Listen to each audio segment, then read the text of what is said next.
جی سامعین، آپ کا اپنا قاری حاضر ہے۔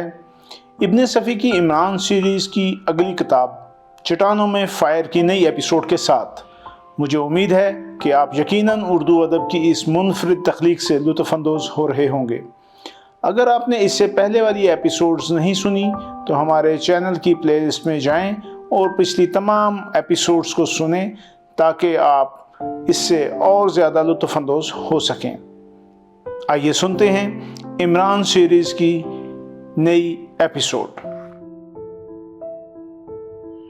دوسری صبح کرنل زرگام کی کوٹھی کی کمپاؤنڈ میں محکمہ سراغ رسانی کے ڈی ایس پی کی کار کھڑی دکھائی دی اور وہ اندر کرنل کا بیان دے رہا تھا۔ عمران نے رات ہی کرنل کو اچھی طرح پکا کر لیا تھا اور اس وقت کرنل نے وہی سب کچھ دہرایا تھا جو اسے عمران نے بتایا تھا۔ اس نے ڈی ایس پی کو بتایا کہ اسے بھی پراسرار شفٹن کا خط موصول ہوا تھا اور وہ محض اسی کے خوف سے روپوش ہو گیا تھا۔ پھر اس نے ڈی ایس پی کی جرح کا جواب دیتے ہوئے بتایا کہ وہ اس سے قبل بھی ایک بار شفٹن کا شکار ہو چکا ہے اور اس موقع پر اسے 50,000 روپوں سے ہاتھ دھونے پڑے تھے، لیکن اسے آج تک یہ نہ معلوم ہو سکا کہ شفٹن کسی تنہا فرد کا نام ہے یا کسی گروہ کا۔ بہرحال کرنل نے لیوکا اور اس کے معاملات کی ہوا بھی نہیں لگنے دی۔ پچھلی رات کے واقعات کے متعلق اس نے بیان دیا کہ شفٹن کے آدمی اس پر اور اس کی لڑکی پر تشدد کر کے 1 لاکھ روپے کا مطالبہ کر رہے تھے کہ اچانک عمارت میں ایک دھماکہ ہوا۔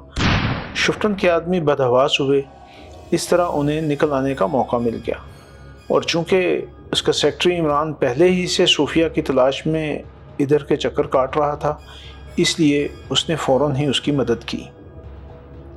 پتہ نہیں ڈی ایس پی اس بیان سے مطمئن بھی ہوا یا نہیں، بہرحال وہ زیادہ دیر تک وہاں نہیں ٹھہرا۔ صوفیہ ابھی تک خوفزدہ تھی۔ اس نے عمران سے پوچھا، عمران صاحب اب کیا ہوگا؟ اب گانا ناچنا سبھی کچھ ہوگا، تم بالکل فکر نہ کرو، عمران نے کہا۔ کیا آپ نے سچ مچ بم پھینکا تھا؟ ارے توبہ توبہ، عمران اپنا منہ پیٹ کر بولا، ایسی باتیں زبان سے نہ نکالیے ورنہ میری ممی مجھے گھر سے نکال دیں گی۔ صوفیہ پھر کچھ کہنے والی تھی کہ کرنل نے اپنے کمرے سے عمران کو آواز دی۔ عمران صوفیہ کو وہیں چھوڑ کر کرنل کے کمرے میں چلا گیا۔ کرنل تنہا تھا۔ اس نے عمران کے داخل ہوتے ہی کمرے کا دروازہ بند کر دیا۔ ادھر دیکھو، کرنل نے میز کی طرف اشارہ کیا جس پر ایک بڑا سا خنجر پڑا ہوا تھا۔ غالباً لیوکا کی طرف سے دھمکی، عمران مسکرا کر بولا۔ خدا کی قسم تم بڑے ذہین ہو، کرنل نے اس کے کاندھے پر ہاتھ رکھ کر کانپتی ہوئی آواز میں کہا۔ ہاں، لیوکا کی طرف سے ایک کھلا خط اور وہ خنجر اس کمرے میں، مجھے حیرت ہے کہ انہیں کون لایا؟ عمران نے آگے بڑھ کر خط میز سے اٹھا لیا۔ خط کے مضمون کے نیچے لیو کا تحریر تھا۔ عمران بلند آواز میں خط پڑھنے لگا۔ کرنل زرگام، تمہیں صرف ایک موقع اور دیا جاتا ہے، اب بھی سوچ لو، ورنہ تمہارا ایک بھتیجا کل شام تک قتل کر دیا جائے گا، خواہ تم اسے کہیں چھپا دو۔ اس پر بھی تمہیں ہوش نہ آیا تو پھر اپنی لڑکی کی لاش دیکھو گے۔ اگر تم کاغذات واپس کرنے پر تیار ہو تو آج شام کو 5 بجے ایک گیس بھرا ہوا سرخ رنگ کا غبارہ اپنی کوٹھی کی کمپاؤنڈ سے اڑا دینا۔ خط ختم کر کے عمران کرنل کی طرف دیکھنے لگا۔ کرنل ڈکسن مجھ سے صحیح واقعہ سننا چاہتا ہے، کرنل نے کہا۔ اسے شفٹن والی داستان پر یقین نہیں آیا۔ سمجھ میں نہیں آتا کہ شفٹن کون ہے اور کہاں سے آ ٹپکا۔ شفٹن؟ عمران مسکرا کر بولا، کچھ بھی نہیں ہے، اسے لیوکا کی محض ایک معمولی سی چال کہہ لیجیے۔ اس نے یہ حرکت صرف اس لیے کی ہے کہ آپ پولیس کی مدد نہ حاصل کر سکیں۔ ذرا اس طرح سوچئے، شہر کے سارے سربرآوردہ لوگ پولیس سے کسی شفٹن کی شکایت کرتے ہیں، اچانک آپ بھی پولیس کی مدد طلب کرتے ہیں اور آپ لیوکا کی داستان سناتے ہیں۔ نتیجہ ظاہر ہے، پولیس شفٹن اور لیوکا دونوں کو بکواس سمجھے گی۔ اس سے آپ مدد کی بجائے یہی جواب پائیں گے کہ شہر کے کسی شریر آدمی نے لوگوں کو پریشان کرنے کے لیے یہ سارا ڈھونگ رچایا ہے۔ کیوں؟ کیا میں غلط کہہ رہا ہوں؟ تم ٹھیک کہہ رہے ہو، کرنل کچھ سوچتا ہوا بولا، مگر اب میری عقل جواب دے رہی ہے۔ سمجھ میں نہیں آتا کہ ڈکسن سے کیا کہوں۔ ہم دونوں سالہ سال تک ہم نوالا و ہم پیالہ رہے ہیں، ہمارے درمیان میں کبھی کوئی راز نہیں رہا۔ میرا خیال ہے کہ اب آپ سب کچھ اسے بتا دیجئے اور ہم سب ایک جگہ پر بیٹھ کر آپس میں مشورہ کریں، گھر بھر کو اکٹھا کر لیجئے۔ اس سے کیا ہوگا؟ ہو سکتا ہے کہ ہم میں سے کوئی ایک معقول تدبیر سوچ سکے۔ پھر سوچتا ہوں کہ کیوں نہ وہ کاغذات پولیس کے حوالے کر دوں، کرنل اپنی پیشانی رگڑتا ہوا بولا۔ اس صورت میں آپ لیوکا کے انتقام سے نہ بچ سکیں گے۔ یہی سوچ کر تو رہ جاتا ہوں، کرنل نے کہا، لیکن عمران بیٹے، یقین ہے کہ کاغذات واپس کر دینے کے بعد بھی میں نہ بچ سکوں گا۔ نہ صرف آپ، عمران کچھ سوچتا ہوا بولا، بلکہ وہ لوگ بھی خطرے میں پڑ جائیں گے جو اس وقت آپ کا ساتھ دے رہے ہیں۔ پھر میں کیا کروں؟ جو کچھ میں کہوں وہ کیجیے گا، عمران نے پوچھا۔ کروں گا تو بس اب خاموشی اختیار کیجیے۔ میں نوکروں کے علاوہ گھر کے سارے افراد کو یکجا کر کے ان سے مشورہ کروں گا۔ ویسے اگر اس دوران میں اگر آپ چاہیں تو وہ فلمی گیت گا سکتے ہیں۔ کیا بول تھے اس کے؟ ہاں، دل لے کے چلے تو نہیں جاؤ گے، ہو راجا جی، ہو راجا جی۔ کیا بےہودگی ہے، کرنل نے جھلا کر کہا، پھر یک بجک ہنسنے لگا۔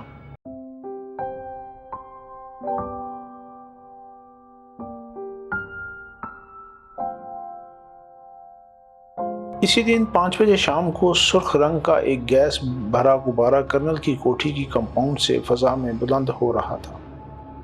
کمپاؤنڈ میں سبھی لوگ موجود تھے اور عمران تالیاں بجا بجا کر بچوں کی طرح ہنس رہا تھا۔ کرنل کے مہمانوں نے اس کی اس حرکت کو اچھی نظروں سے نہیں دیکھا، کیونکہ ان سب کے چہرے اترے ہوئے تھے۔ کرنل نے آج دوپہر کو ان سب کے سامنے لیوکا کی داستان دہرا دی تھی۔ اس پر سب نے یہی رائے دی تھی کہ اس خطرناک آدمی کے کاغذات واپس کر دیے جائیں۔ کرنل ڈکسن پہلے بھی لیوکا کا نام سن چکا تھا۔ یورپ والوں کے لیے یہ نام نیا نہیں تھا، کیونکہ لیوکا کی تجارت براعظم میں عام تھی اور یہ تجارت 100% غیر قانونی تھی، مگر پھر بھی آج تک کوئی لیوکا پر ہاتھ نہیں ڈال سکا تھا۔ کرنل ڈکسن اور بارتوش لیوکا کا نام سنتے ہی سفید پڑ گئے تھے۔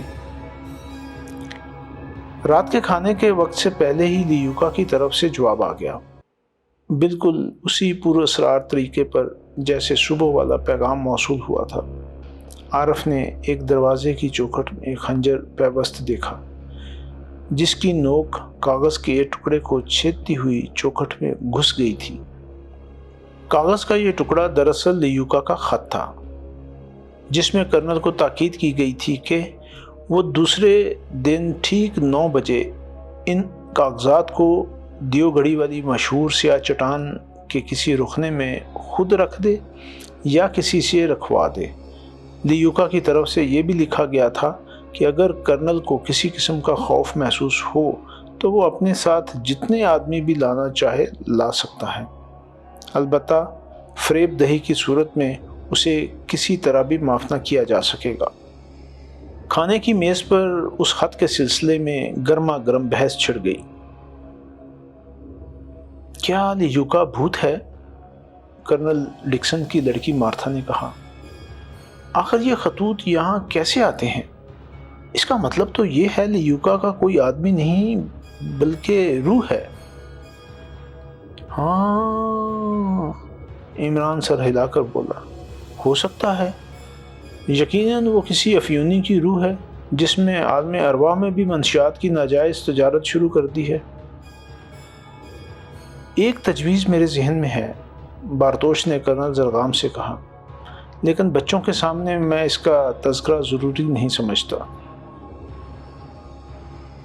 مسٹر بارتوش، عمران بولا، آپ مجھے تو بچہ نہیں سمجھتے، تم شیطان کے بھی دادا ہو۔ بارتوش بے ساختہ مسکرا پڑا۔ شکریہ، میرے پوتے مجھے ہر حال میں یاد رکھتے ہیں، عمران نے سنجیدگی سے کہا۔ کرنل ڈکسن اسے گھورنے لگا اور وہ بھی عمران کو کرنل زرگام کا پرائیویٹ سیکرٹری سمجھتا تھا، لہٰذا اسے ایک چھوٹے آدمی کا بارتوش جیسے معزز مہمان سے بے تکلف ہونا بہت گراں گزرا، لیکن وہ کچھ بولا نہیں۔ کھانے کے بعد صوفیہ، مارتھا، انور اور عارف اٹھ گئے۔ کرنل زرگام بڑی بے چینی سے بارتوش کے مشورے کا انتظار کر رہا تھا۔ میں ایک آرٹسٹ ہوں، بارتوش نے ٹھہرے ہوئے لہجے میں کہا۔ بظاہر مجھ سے اس قسم کی توقع نہیں کی جا سکتی کہ میں کسی ایسے الجھے ہوئے معاملے میں کوئی مشورہ دے سکوں گا۔ مسٹر بارتوش، کرنل زرگام بے صبری سے ہاتھ اٹھا کر بولا، تکلفات کسی دوسرے موقع کے لیے اٹھا رکھیے۔ بارتوش چند لمحے سوچتا رہا، پھر اس نے کہا، لیوکا کا نام میں نے بہت سنا ہے اور مجھے یہ بھی معلوم ہے کہ وہ اس قسم کی مہموں میں خود بھی حصہ لیتا ہے۔ اس کے متعلق اب تک میں نے جو روایات سنی ہیں، اگر وہ سچی ہیں تو پھر لیوکا کو اس وقت سونا گری ہی میں موجود ہونا چاہیے۔ اچھا، عمران اپنے دیدے پھرانے لگا۔ اگر وہ یہی ہے تو ہمیں اس موقع سے ضرور فائدہ اٹھانا چاہیے، بارتوش نے کہا۔ میں آپ کا مطلب نہیں سمجھا، کرنل بولا۔ اگر ہم لیوکا کو پکڑ سکیں تو یہ انسانیت کی ایک بہت بڑی خدمت ہوگی۔ کرنل حقارت آمیز انداز میں ہنس پڑا، لیکن اس ہنسی میں جلاہٹ کا عنصر زیادہ تھا۔ اس نے کہا، آپ لیوکا کو پکڑیں گے؟ اس لیوکا کو جس کی تحریریں میری میز پر پائی جاتی ہیں، یعنی وہ جس وقت چاہے ہم سب کو موت کے گھاٹ اتار سکتا ہے؟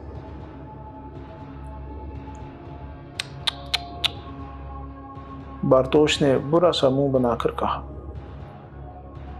آپ یہ سمجھتے ہیں کہ لیوکا یا اس کا کوئی آدمی فوق الفطرت قوتوں کا مالک ہے؟ نہیں ڈیئر کرنل، میرا دعویٰ ہے کہ اس گھر کا کوئی فرد لیوکا سے ملا ہوا ہے۔ پھر اس نے اپنی بات میں وزن پیدا کرنے کے لیے میز پر گھونسا مارتے ہوئے کہا، میرا دعویٰ ہے کہ اس کے علاوہ کوئی اور بات نہیں۔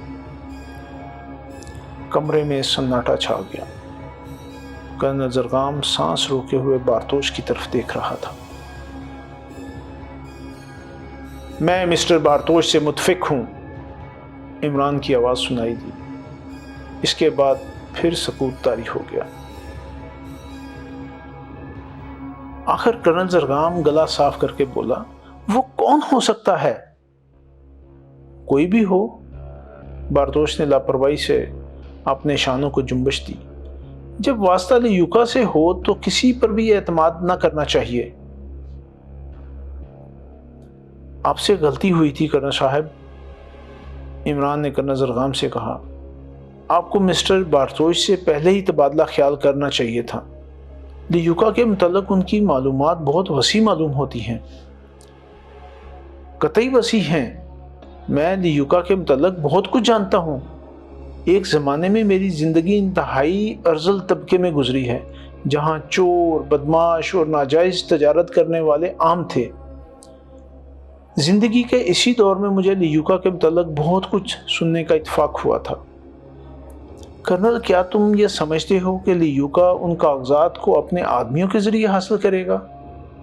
ہرگز نہیں، وہ خود انہیں اس جگہ سے اٹھائے گا جہاں رکھ دیے جائیں گے۔ لیوکا کا کوئی آدمی نہیں جانتا کہ وہ کون ہے، مگر ان کاغذات میں ہے کیا؟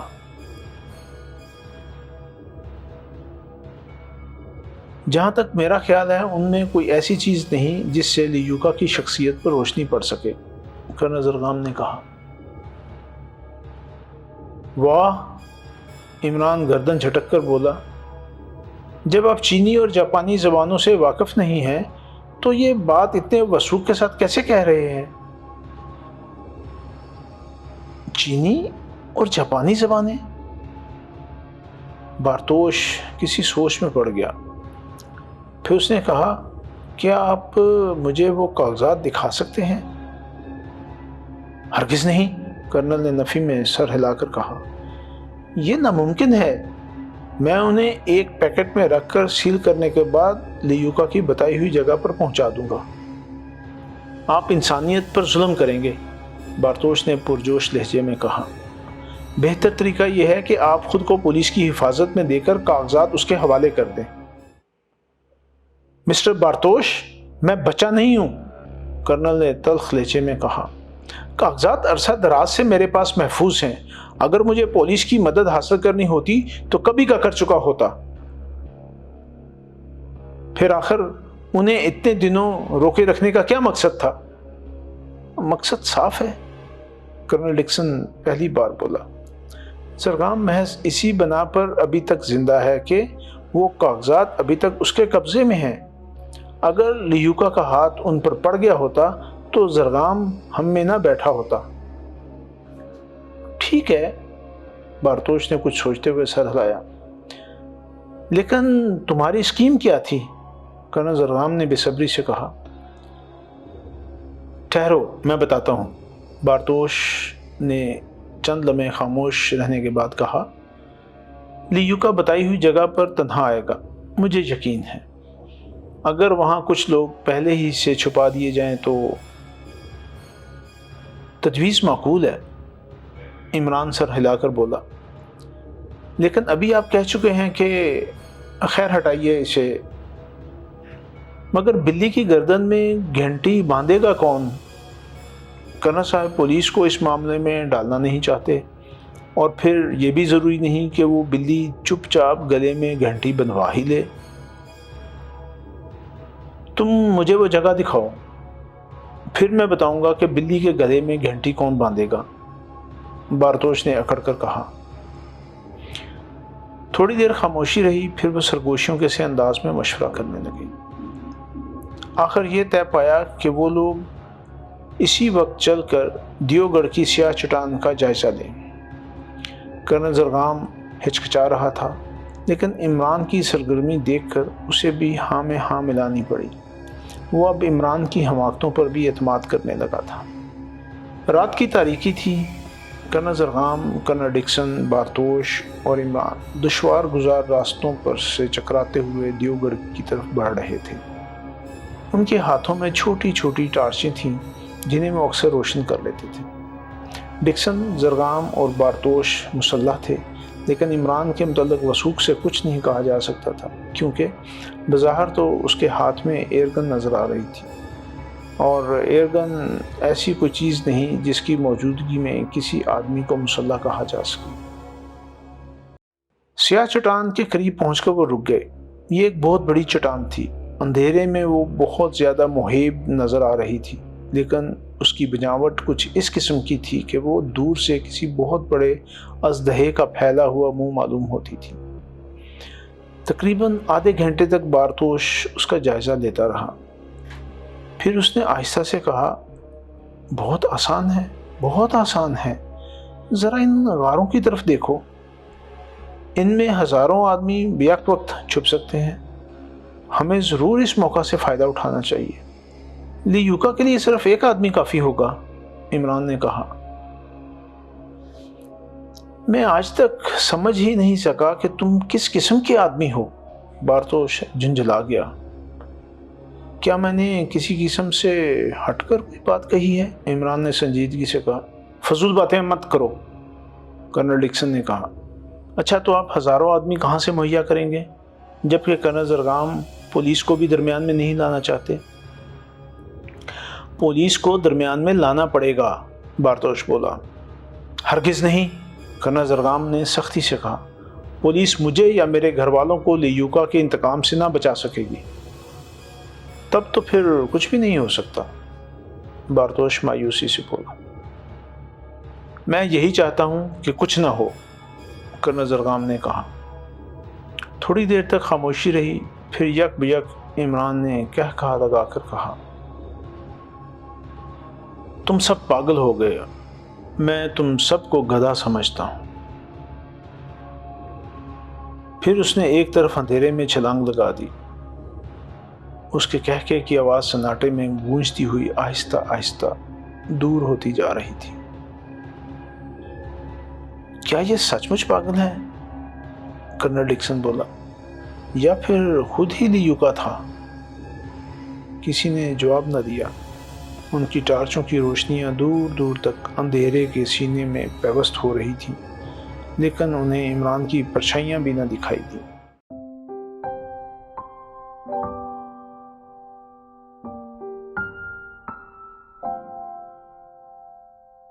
دوسری صبح مہمان اور گھر والے سبھی بڑی بے چینی سے کرنل زرغام کا انتظار کر رہے تھے۔ وہ لیوکا کے کاغذات کا پیکٹ لے کر تنہا دیوگڑھی کی طرف گیا تھا۔ سب نے اسے سمجھانے کی کوشش کی تھی کہ اس کا تنہا جانا ٹھیک نہیں، مگر کرنل کسی کو بھی اپنے ہمراہ لے جانے پر رضامند نہیں ہوا تھا۔ عمران تو رات ہی سے غائب تھا۔ انہوں نے اسے بڑی دیر تک چٹانوں اور غاروں میں تلاش کیا تھا اور پھر تھک ہار کر واپس آ گئے تھے۔ صوفیہ کو بھی عمران کی اس حرکت پر حیرت تھی، مگر اس نے کسی سے کچھ کہا نہیں۔ تقریباً 10 بجے کرنل زرغام واپس آ گیا۔ اس کے چہرے سے تھکن ظاہر ہو رہی تھی۔ اس نے کرسی پر گر کر اپنا جسم پھیلاتے ہوئے ایک طویل انگڑائی لی۔ کیا رہا؟ کرنل ڈکسن نے پوچھا۔ کچھ نہیں، وہاں بالکل سناٹا تھا۔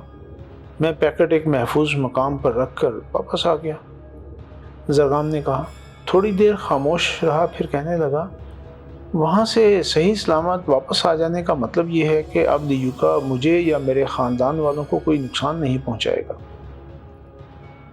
وہ بھی کچھ اور بھی کہتا، لیکن اچانک ان سب نے عمران کا کہکا سنا۔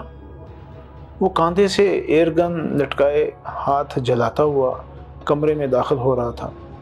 اس کے چہرے پر اس وقت معمول سے زیادہ حماقت برس رہی تھی۔ واہ کرنل صاحب، اس نے پھر کہکا لگایا۔ خوب بیوقوف بنا لیا لیوکا کو۔ نعوذ باللہ، نہیں، غالباً سبحان اللہ کہنا چاہیے۔ واقعی آپ بہت ذہین آدمی ہیں۔ کیا بات ہے؟ کرنل زرغام جنجلا گیا۔ یہی پیکٹ رکھا تھا نا آپ نے؟ عمران جیب سے ایک براؤن رنگ کا پیکٹ نکال کر دکھاتا ہوا بولا۔ کیا؟ یہ کیا کیا تم نے؟ کرنل اچھل کر کھڑا ہو گیا۔ عمران نے پیکٹ پھاڑ کر اس کے کاغذات فرش پر ڈالتے ہوئے کہا، لیوکا سے مذاق کرتے ہوئے آپ کو شرم آنی چاہیے تھی۔ اس کے باوجود بھی اس نے آپ کو زندہ رہنے دیا۔ فرش پر بہت سے سادہ کاغذ بے ترتیبی سے بکھرے ہوئے تھے۔ کرنل بوکھلائے ہوئے انداز میں بڑبڑاتا ہوا کاغذات پر جھک پڑا۔ مگر وہ چند لمحے بعد بدحواسی میں بولا، میں نے تو کاغذات رکھے تھے، مگر تم نے وہاں سے اٹھایا ہی کیوں؟ اس لیے کہ میں ہی لیوکا ہوں، عمران نے گرج کر کہا۔ تم؟ کرنل ہکلا کر رہ گیا۔ بقیہ لوگ بھی منہ کھولے ہوئے عمران کو گھور رہے تھے، اور اب عمران کے چہرے پر حماقت کی بجائے صفاقی برس رہی تھی۔ نہیں نہیں، صوفیہ خوف زدہ آواز میں چیخی۔ عمران نے کاندھے سے ایئر گن اتاری اور اسے بارتوش کی طرف تانتا ہوا بولا، مسٹر بارتوش، پچھلی رات تم مجھے پکڑنے کی اسکیمیں بنا رہے تھے، اب بتاؤ۔ تمہیں تو میں سب سے پہلے ختم کروں گا۔ یہ کیا بدتمیزی ہے؟ بارتوش زرغام کی طرف دیکھ کر غرایا۔ میں اسے نہیں برداشت کر سکتا۔ پھر وہ کرنل ڈکسن سے بولا، میں کسی ہوٹل میں قیام کرنا زیادہ پسند کروں گا۔ یہ بدتمیز سیکٹری شروع ہی سے ہمارا مضحکہ اڑاتا آ رہا ہے۔ زرغام، ڈکسن نے کہا، ایسے بےہودہ سیکٹری سے کہو کہ وہ مسٹر بارتوش سے معافی مانگ لے۔ مسٹر بارتوش، عمران چبھتے ہوئے لہجے میں بولا، میں معافی چاہتا ہوں، لیکن تم اصلی کاغذات کا پیکٹ ہضم نہیں کر سکو گے۔ بہتر یہی ہے اسے میرے حوالے کر دو۔ کیا مطلب؟ کرنل زرغام ایک بار پھر اچھل پڑا۔ بارتوش کا ہاتھ بڑی تیزی سے جیب کی طرف گیا، لیکن دوسرے ہی لمحہ میں عمران کی ایئر گن چل گئی۔ بارتوش چیخ مار کر پیچھے ہٹ گیا۔ اس کے بازو سے خون کا فوارہ نکل رہا تھا۔ پھر یک بیک اس نے عمران پر چھلانگ لگائی۔ عمران بڑی پھرتی سے ایک طرف ہٹ گیا۔ بارتوش اپنے ہی زور میں سامنے والی دیوار سے جا ٹکرایا۔ عمران اس کے کولے پر ایئر گن کا کندھا ریسیو کرتا ہوا بولا، کنفیوشس نے کہا تھا۔ بارتوش پھر پلٹا، لیکن اس بار اس کا رخ دروازے کی طرف تھا۔ یہ کیا بےہودگی ہے؟ کرنل زرغام حلق پھاڑ کر چیخا۔ ٹھیک اسی وقت انسپکٹر خالد کمرے میں داخل ہوا اور اس نے بھاگتے ہوئے بارتوش کی کمر پکڑ لی۔ حالانکہ بارتوش کے بازو کی ہڈی ٹوٹ چکی تھی، لیکن پھر بھی اس کا جھٹکا اتنا زوردار تھا کہ خالد اچھل کر دور جا گرا۔ اس بار عمران نے رائفل کا کندھا اس کے سر پر رسید کرتے ہوئے کہا، کنفیوشس اس کے علاوہ اور کیا کہتا؟ بارتوش چکرا کر گر پڑا۔ عمران اسے گریبان سے پکڑ کر اٹھاتا ہوا بولا، ذرا لیوکا کی شکل دیکھنا، وہ لیوکا جس نے 200 سال سے دنیا کو چکر میں ڈال رکھا تھا۔ کیا تم پاگل ہو گئے ہو؟ کرنل ڈکسن چیخ کر بولا۔ عمران نے اس کی طرف دھیان دیے بغیر انسپکٹر خالد سے کہا، اس کے پاس سے اصلی کاغذات کا پیکٹ برآمد کرو۔ اس دوران میں باوردی اور مسلح کانسٹیبلوں کے غول عمارت کے اندر اور باہر اکٹھا ہوتے جا رہے تھے۔ عمران نے لیوکا یا بارتوش کو ایک آرام کرسی میں ڈال دیا۔ اس کے کپڑوں کی تلاشی لینے پر واقعی اس کے پاس سے براؤن رنگ کا سیل کیا ہوا پیکٹ برآمد ہوا۔ خالد نے اسے قبضہ میں کر لیا۔ بارتوش پر غشی طاری ہوتی جا رہی تھی، پھر یک بیک اس کی آنکھیں بند ہو گئیں۔ تمہارے پاس کیا ثبوت ہے کہ یہ لیوکا ہے؟ کرنل ڈکسن نے کہا۔ آہا کرنل، عمران مسکرا کر بولا، کل رات اس نے کیا کہا تھا؟ لیوکا کاغذات خود حاصل کر لے گا۔ اس نے ٹھیک ہی کہا تھا۔ حاصل کرنے کے لیے اس کے علاوہ دنیا کا کوئی فرد لیوکا نہیں ہو سکتا۔ پچھلی رات اس نے اس قسم کی باتیں کرنل کا اعتماد حاصل کرنے کے لیے کی تھی۔ کیوں کرنل؟ آپ نے اسی کے سامنے کاغذات کا پیکٹ بنایا تھا۔ یہ سبھی موجود تھے۔ کرنل زرغام خشک ہونٹوں پر زبان پھیر کر بولا، اور مجھے اس پر اسی دن شبہ ہو گیا تھا جب یہ مجھے جڑی بوٹیوں کی تلاش کے بہانے چٹانوں میں لے گیا تھا اور واپسی پر میں نے صوفیہ کو غائب پایا تھا۔ بہرحال کل رات کو اس نے کاغذات اپنے قبضے میں کر لیے تھے اور ان کی جگہ سادہ کاغذات کا پیکٹ رکھ دیا تھا۔ کیوں کرنل ڈکسن؟ یہ تمہارا دوست کب بنا تھا؟ آج سے 3 سال قبل، جب یہ لندن میں مقیم تھا۔ شفٹن کو لے جاؤ انسپکٹر، عمران نے خالد سے کہا۔ شفٹن یا لیوکا؟ تم نے آج ایک بہت بڑے مجرم کو گرفتار کیا ہے، وہ مجرم جو 200 سال سے ساری دنیا کو انگلیوں پر نچاتا رہا ہے۔ 200 سال والی بات میری سمجھ میں نہیں آتی، خالد نے کہا۔ تم اسے فی الحال لے جاؤ، 2 گھنٹے بعد مجھ سے ملنا، رپورٹ تیار ملے گی، عمران بول۔ بہرحال لیوکا کو تم نے گرفتار کیا ہے۔ علی عمران MSc PhD کا نام کہیں نہ آنا چاہیے۔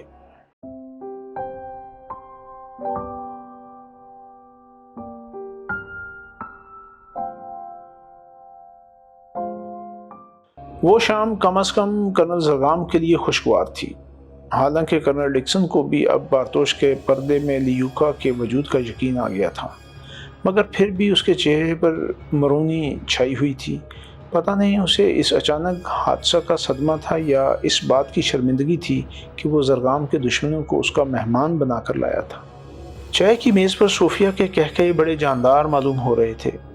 اس دوران میں شاید پہلی بار وہ اس طرح دل کھول کر قہقہے لگا رہی تھی، اور عمران کے چہرے پر وہی پرانی حماقت طاری ہو گئی تھی۔ یہ 200 سال والی بات میں بھی نہیں سمجھ سکا، کرنل زرغام نے عمران کی طرف دیکھ کر کہا۔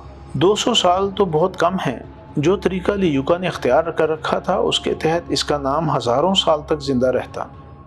عمران سر ہلا کر بول، لیوکا صرف ایک نام ہے جسے نسل بعد نسل مختلف افراد اختیار کرتے ہیں۔ طریقہ بڑا عجیب ہے، کسی لیوکا نے بھی اپنی اولاد کو اپنا وارث نہیں بنایا۔ یہ دراصل لیوکا کا ذاتی انتخاب ہوتا تھا۔ وہ اپنے گروہ ہی کے کسی موزوں آدمی کو اپنی وراثت سونپ کر دنیا سے رخصت ہو جاتا ہے، اور یہ انتخاب وہ اسی وقت کرتا ہے جب اس سے یقین ہو جائے کہ وہ بہت جلد مر جائے گا، اور پھر دوسرا لیوکا بالکل اسی کے نقش قدم پر چلنا شروع کر دیتا ہے۔ میرا خیال ہے کہ بارتوش کو میں نے دوسرے لیوکا کے انتخاب کا موقع ہی نہیں دیا، اس لیے ہمیں فی الحال یہی سوچنا چاہیے کہ دنیا لیوکا کے وجود سے پاک ہو گئی، لیکن شاید ہم اس کے گروہ کے انتقام سے نہ بچ سکیں۔ کرنل ڈکسن بھرائی ہوئی آواز میں بولا۔ ہرگز نہیں، عمران نے مسکرا کر کہا، اب لیوکا کے گروہ کا ہر آدمی کم از کم کروڑ پتی تو ضرور ہی ہو جائے گا۔ بس یہ سمجھو کہ گروہ ٹوٹ گیا۔ لیوکا کی موجودگی میں ان پر دہشت سوار رہتی تھی، اور وہ اس کے غلاموں سے بھی بدتر تھے۔ دہشت کی وجہ یہ تھی کہ لیوکا کا وجود تاریکی میں ہوتا تھا، اور میں اچھی طرح جانتا ہوں کہ پچھلے 25 سال سے اس کا گروہ بغاوت پر آمادہ رہا ہے۔ اس کی طرف سے آپ لوگ مطمئن رہیں، کوئی لیوکا کے نام پر آپ کی طرف انگلی بھی نہ اٹھا سکے گا۔ لیکن تمہیں یقین کیسے آ گیا تھا کہ بارتوش ہی لیوکا ہے؟ کرنل زرغام نے پوچھا۔ مجھے اس پر اسی دن شبہ ہو گیا تھا جب وہ مجھے جڑی بوٹیوں کی تلاش میں لے گیا تھا۔ اس کے بعد سے میں مستقل طور پر اس کی ٹو میں لگا رہا، اور پچھلی رات کو میں نے خود اسے چوکھٹ میں خنجر پیوست کرتے دیکھا تھا۔ اوہ! کرنل کی آنکھیں پھیل گئیں۔ مگر عمران صاحب، یہ آپ نے اپنی کامیابی کا سہرا انسپکٹر خالد کے سر کیوں ڈال دیا؟ صوفیہ نے پوچھا۔ یہ ایک لمبی داستان ہے، عمران ٹھنڈی سانس لے کر بولا۔ میں نہیں چاہتا کہ میرا نام اس سلسلہ میں مشہور ہو۔ آخر کیوں؟ میری ممی ٹھیٹھ مشرقی قسم کی خاتون ہیں، اور ڈیڈی 100% انگریز۔ وہ تو بعض اوقات واک آؤٹ کر جاتے ہیں، مگر ممی گاڈ میں انکریز ہر ٹرائب، یعنی خدا ان کے بال بچوں کو آباد رکھے، کبھی کبھی جوتیاں سنبھال لیتی ہیں، اور پھر میری سمجھ میں نہیں آتا کہ خط استوا سے کتنے فاصلے پر ہوں۔ یقین کیجئے کہ بعض اوقات ایسی حالت میں مجھے 20 کا پہاڑا بھی یاد نہیں آتا۔ لڑکے، تم بڑے خطرناک ہو، کرنل زرغام مسکرا کر بولا۔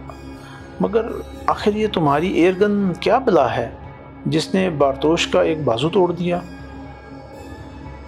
کیا عرض کروں، عمران مغموم لہجے میں بولا، میں اس کمبخت سے عاجز آ گیا ہوں۔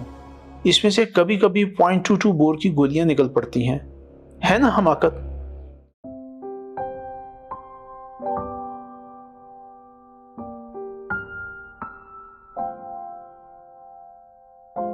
تین دن بعد اخبارات میں انسپکٹر خالد کی طرف سے ایک رپورٹ شائع ہوئی، جس میں کرنل زرغام تک چند پر اسرار کاغذات پہنچنے کے حالات سے لے کر موجودہ گرفتاری تک کے واقعات بیان کیے گئے۔